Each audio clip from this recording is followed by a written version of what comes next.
Welcome to my world history notes, and I've been studying the Cold War and learning about it, things that I did not know, and I'm sharing them with you, reading from some books, looking over, go paraphrasing some things, So this is not scholarly, and this is not. It's basically my opinion and things I'm finding out that I think are interesting. I want to share with you, um, and well, we're going to talk about just before the CIA came into being, because we were really without an intelligence service after World War II, and you know that so many of the OSS had been pro-Soviets or Stalinist spies and went to the State Department. Talked about that. We'll talk about it again. But in Washington, at the end of World War II and in late '45, there was a battle over the future of American intelligence, the future of American intelligence, and it was growing pretty fierce. The Joint Chiefs of Staff fought for a service that was under their control. The Army and Navy wanted their own intelligence agency. J. Edgar Hoover wanted the FBI to conduct worldwide espionage. The State Department wanted control. The Postmaster General even weighed in.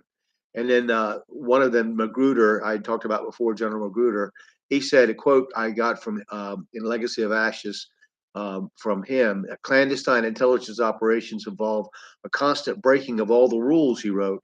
To put it baldly, such operations are necessarily extra legal and sometimes illegal. And he argued that the Pentagon and the State Department could not risk running those missions.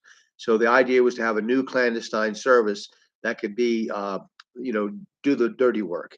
No, almost no one was left to fill its ranks because intelligence collection had come to a standstill when the Soviets were really active, and yet Colonel Bill Quinn, General Magruder's executive officer at the Strategic Services Unit, said 5 of every 6 OSS veterans had gone back to their old lives. Many had gone into the State Department. They saw what was left of American intelligence as just very flimsy, as Richard Helms had said. It wasn't likely that it was going to continue. It looked really bad. They had down from 10,000 in 3 months to less than 2,000 by the end of '45. The London, Paris, Rome, Vienna, Madrid, Lisbon, and Stockholm stations lost all their officers. 15 out of 23 Asian outposts were closed.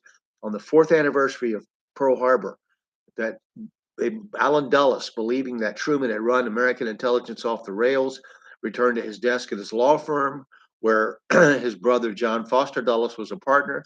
Frank Wisner followed the lead, went back to his own law firm in New York. And so the remaining intelligence analysts were intelligence analysts were dispatched to form a new research bureau at the State Department.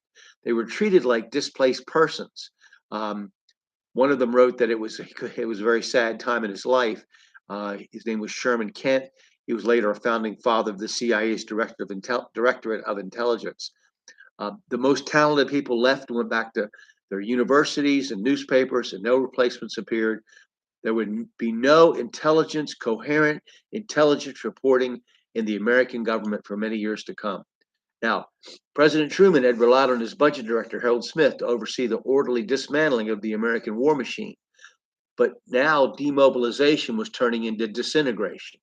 Um, so they were Smith had warned the president that they were in danger of, when he dismembered the OSS, that the United States was in danger of returning to the state of ignorance that had prevailed before Pearl Harbor. So he feared he just really was a lot of concerns raised. There was a meeting convened at the White House on January 9th, 1946. Admiral William Lehigh, Lehigh, I think it is, Truman's military chief of staff, told the president that, quote, intelligence had been handled in a disgraceful way. Now, at that point, Truman realized he had created a problem and he decided to set it straight. He summoned the deputy director of naval intelligence, Rear Admiral Sidney Sewers, a reservist. Sewers was a Democratic stalwart from Missouri, a wealthy businessman who made his money in life insurance and Piggly Wiggly shops. Um, he also served on the post-war commission studying the future of intelligence, created by Secretary of Navy James Forrestal, but his sights were set on nothing grander than a swift return back home. So he discovered that the president was going to make him the first director of Central Intelligence. And Admiral Lehigh recorded the moment, and It was a lunch, and it was kind of weird what he said in his office diary of January 24th, 1946. At lunch today in the White House, with only members of the staff present, Rear Admiral Sidney Sowers and I were presented with black coats, cloaks, black hats, and wooden daggers by Truman. The president then knighted Sowers as chief of, quote, the Cloak and Dagger Group of Snoopers, and, quote, director of centralized snooping, like it was a joke.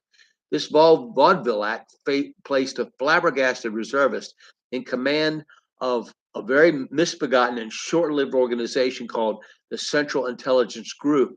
Now, Sowers was now in charge of nearly 2,000 intelligence officers and support staff who controlled files and dossiers on 400,000 people. Many of them had no idea what they were doing or what they were supposed to do.